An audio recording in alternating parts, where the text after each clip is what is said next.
Thank you, Deputy Presiding Officer. I welcome the opportunity to initiate the members' debate this evening on the proposed loss of jobs at Vion and Cambuslang. Can I thank all those MSPs from across the chamber and from different political parties who signed the motion, and can I also thank those MSPs who wrote out in support of the workforce at Cambuslang.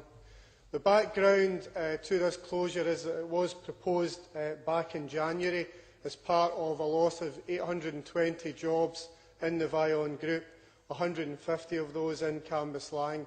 The main reason for the closure was the withdrawal of contracts by Marks and Spencers. If this job loss goes ahead, there are 450 jobs in the factory, 150 of them are proposed to be cut. If this goes ahead, it will have a devastating effect on the area of Cambuslang. Vion are one of the largest employers in the Cambuslang area, and in fact they have a history going back over 25 years, initially being Chunky Chicken and then Vion Foods. And what concerns me as a constituency MSP is the human cost of the potential loss of those jobs.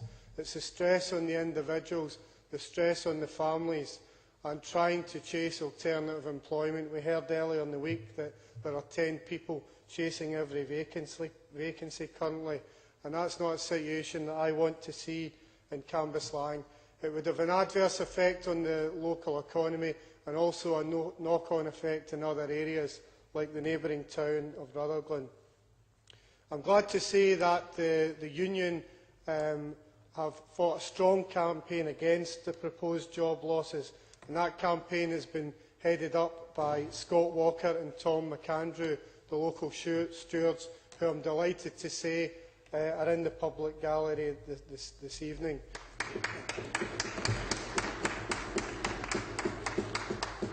They have been well supported by local politicians, including Tommy McAvoy, the MP, and Walter Brogan and Richard Tullett, two of the local councillors within the Cambuslang East Ward. I'm also delighted to say, as I said earlier, we've had support from other MSPs, and the stewards were pleased to receive a visit recently from Margaret Curran, MSP, and also from Catherine Styler. I think when you look at situations like this, it makes you glad that there are trade unions, because when decisions like this are taken, as I said earlier, they have a bad effect on the community and on the workforce. And it's at a time like this that you see a requirement of trade unions to organise in workplaces and to stand up against decisions which are going to adversely affect working people. So I think that's a positive aspect for trade unions. I want to comment on the role of Marks and Spencers in relation to the withdrawal of contracts. Let me say, I do understand that commercial organisations, will make decisions based on, viability.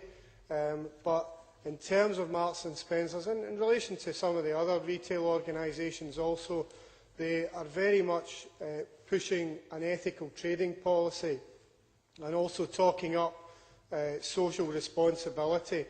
And I would argue that one of the reasons that Marks and Spencers are doing that is in order to try and attract customers to Marks and Spencer stores and therefore to boost their income.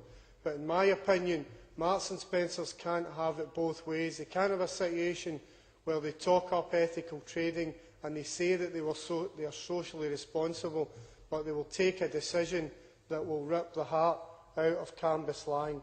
And I challenge Marks and Spencers to reverse that decision.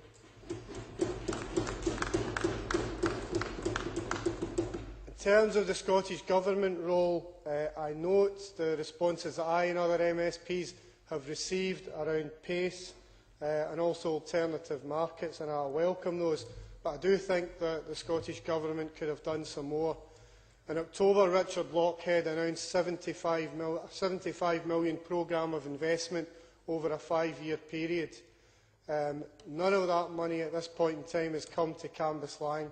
The latest tranche of grants has seen 230,000 go into factories in John Swinney's constituency, and over 360,000 go into a factory in Alex Salmon's constituency. But as I say, none of it has come to Cambuslang.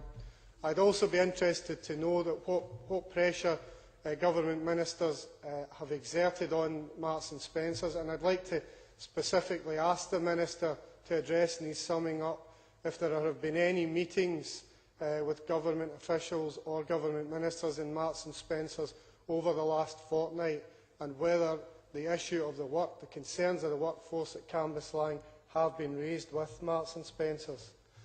I welcome the fact that this morning John Swinney has announced that he has agreed to meet the local trade unions, though I do say that the request for that meeting was submitted a month ago, and I think it's been a bit slow in the progress of that.